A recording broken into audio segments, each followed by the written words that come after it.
ఏమే సుజాత, ఏంటలా దీవులుగా కూర్చున్నా? పనికెళ్ళలేదా? ఏం పని లక్ష్మి, ఢిల్లీ వాళ్ళు మన ఉపాధి హామీ పథకాన్ని మార్చేస్తున్నారట కదా. ఇక మన రాష్ట్రానికి డబ్బులు రావట అంతా మన రాష్ట్ర ప్రభుత్వమే భరించాలట. ప్రతిపక్ష నాయకులు అదే చెప్తున్నారు. మనకు పనులు దొరకవేమో అని భయంగా ఉంది. ఓసి పిచ్చిదానా, అవన్నీ ఉట్టి పుకార్లు. ప్రతిపక్షాలు రాజకీయాల కోసం అబద్ధాలు చెప్తున్నాయి. అసలు విషయం ఏంటో తెలుసా? మోదీ గారు పాత పథకాన్ని తీసేయలేదు, దాన్ని బీబీజీ రామ్జీ అని మరింత గొప్పగా మార్చారు. పేరు మార్చితే మనకేంటి లాభం? మనకు డబ్బులు వస్తాయా? పేరు మాత్రమే కాదు సుజాత, పని దినాలు కూడా పెరిగాయి. ఇంతకు ముందు ఏడాదికి 100 రోజులు పని గ్యారంటీ ఉండేది కదా. ఇప్పుడు ఈ కొత్త చట్టం కింద 125 రోజులు పనిస్తారు. అంటే మనకి ఎక్కువ రోజులు పని, ఎక్కువ డబ్బులు చేతికి అందుతాయి. అంటే కష్టపడేవాడికి తగిన ఫలితం అన్నమాట.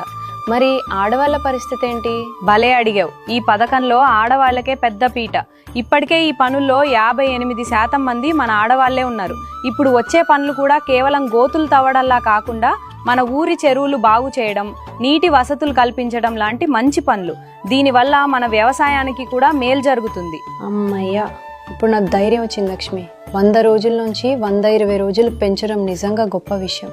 అనవసరంగా ప్రతిపక్షాల మాటలు నమ్మి భయపడ్డాను. అవును, ఇది భారం కాదు, మనలాంటి వాళ్ళకు వరం. పద వెళ్ళి ఆ జాబ్ కార్డ్ రెన్యువల్ చేయించుకుందాం. మన మోదీ గారి గ్యారంటీ ఉండగా మనకెందుకు దిగులు?